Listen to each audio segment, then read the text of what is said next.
One of the best qualities about the Game Boy Advance was its ability to deliver handheld experiences of classic games from over the past 2 decades. So many of Nintendo's top-tier franchises were given direct ports from the Super Nintendo as well as the NES and Sega Genesis as well. That granted a lot of gamers the opportunity to revisit some of their favorite 80s and 90s games, but now on the go. And for some younger gamers, a chance to check out some classic games for the first time ever. While that list of home console ports is by no means a short one, I wanted to put together a list focusing on something related but still a little bit different than that. Most of the franchises with Game Boy Advance ports were also given a unique chance to shine with new games that were original to the hardware. I've hand-selected 10 games that are not ports, nor are they remakes, but instead can stand in as a spiritual sibling to a respective game on a home console. Hence the title of the video, Console Counterparts. The idea here is that if you've played one of these classic games, you should absolutely check out its GBA console counterpart if you're seeking a similar experience. Mario Kart Super Circuit for fans of Super Mario Kart. In 2001, Nintendo released the first handheld Mario Kart game called Mario Kart Super Circuit, very early in the GBA's life. Although Super Mario Kart and Mario Kart 64 were both a smash success, it did feel like it was about time to see that series get represented on a Game Boy. Even though the hardware wasn't capable enough to offer a port of Mario Kart 64 or something similar, it still felt right to see a version that felt like a proper sequel to Super Nintendo's Super Mario Kart. Using the same look and feel of Super Mario Kart, Super Circuit still offers a fresh bill of courses while also borrowing from Mario Kart 64's roster. Yes, I know anyone can just play Mario Kart 8 Deluxe on Switch, and that is a great game, but for GBA and retro fans, there is still much to enjoy on Super Circuit, which even includes multiplayer and unlockable throwback courses. It was included in the Nintendo Switch Online Game Boy Advance service right away at launch and offers an even easier accommodation of multiplayer, but now online.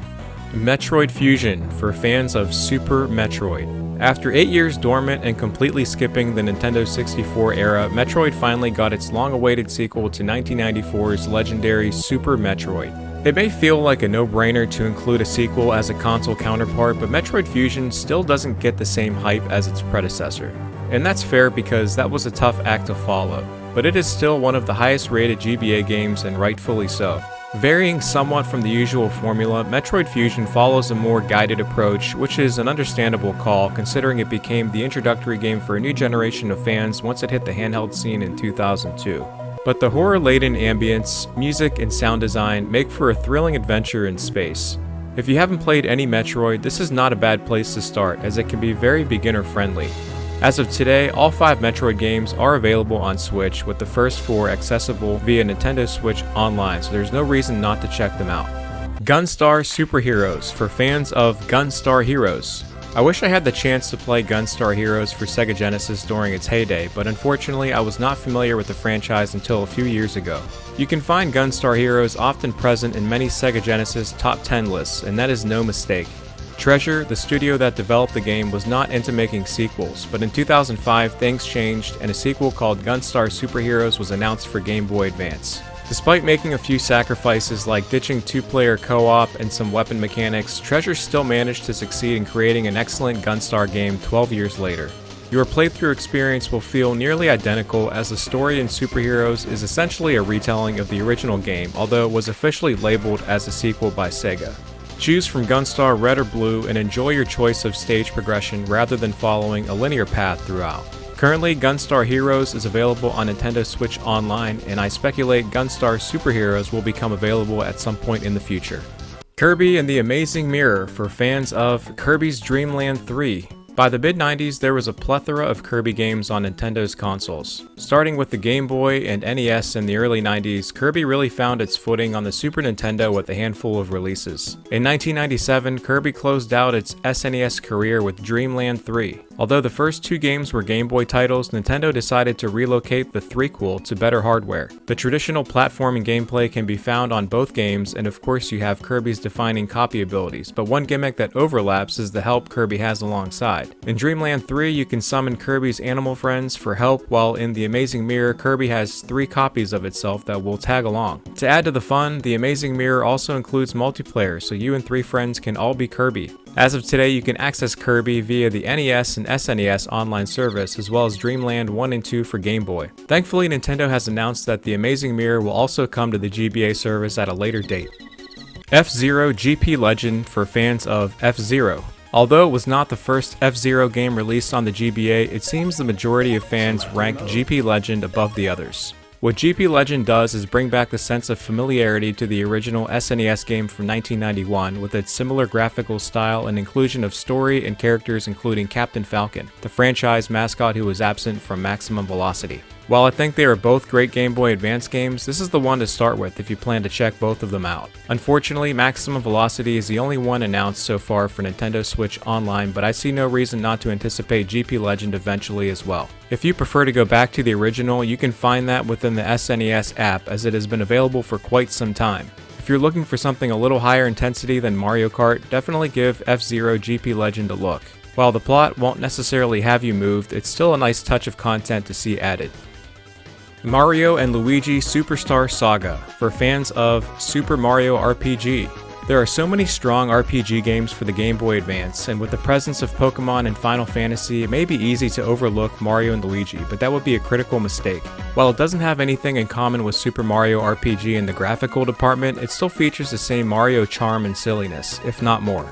Introducing a new gang of antagonists, Superstar Saga gives the usual rivalry with Bowser a rest and instead will have you facing off against new villains. But don't worry, you'll still encounter Bowser and other Mario Universe characters throughout your journey. What's really fun is the turn-based combat system also does include real-time button mechanics as well, which is nice to see making a return from Super Mario RPG. This will help you boost your damage in battles. Although Super Mario RPG has yet to make a Nintendo Switch Online appearance, you can play Superstar Saga on the Game Boy Advance app and I highly recommend it. Sonic Advance for fans of Sonic the Hedgehog. Who would have thought that a Sonic the Hedgehog trilogy on the Game Boy Advance would be just as beloved as the original trilogy on the Sega Genesis?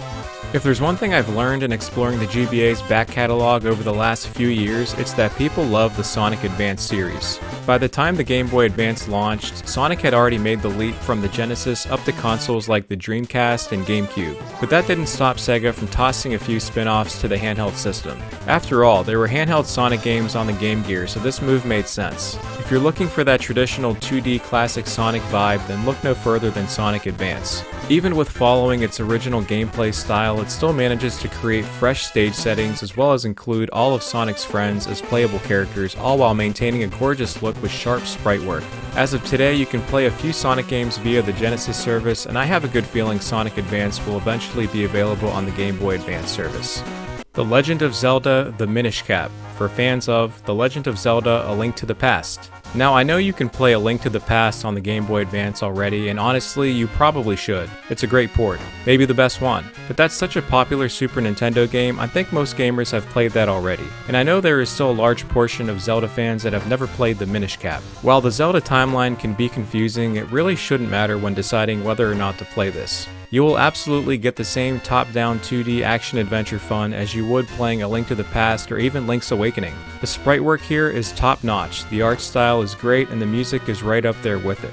Since both Nintendo and Zelda fans love this franchise, they have not been shy about making its games easily accessible. You can find the Minish Cap, A Link to the Past, and Link's Awakening all via Nintendo Switch Online. Mega Man Zero for fans of Mega Man X. If there's one game on this list that looks like it was ripped exactly from the Super Nintendo, it's Mega Man Zero.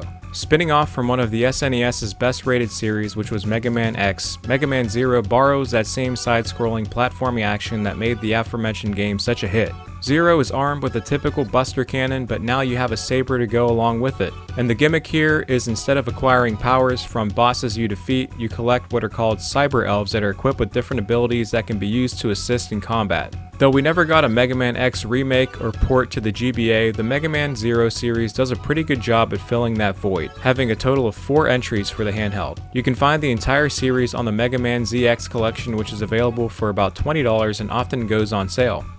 And last on this list, Castlevania Aria of Sorrow, for fans of Castlevania Symphony of the Night. The only PlayStation title on this list is Castlevania Symphony of the Night, and that may be a shock at all considering it's strange to think a PlayStation game could translate well on Game Boy Advance. But Konami was knocking them all out of the park in the early 2000s. Wrapping up a trilogy on the handheld, they released Aria of Sorrow in 2003, and they may just have saved the best for last. While Symphony of the Night is regarded as one of the greatest games of all time and a gigantic part of defining a genre, a lot of Castlevania fans rate Aria of Sorrow right up there with it. Play as Soma Cruz, a foreign exchange student from Japan that strangely finds himself trapped in Dracula's castle and in need of a way out. But this time you'll have the command of up to 110 different demon powers at your disposal with the tactical soul system. For $20 or sometimes less, you can grab all 3 GBA Castlevania games digitally, and for about $5 you can also grab Symphony of the Night on the PlayStation Store.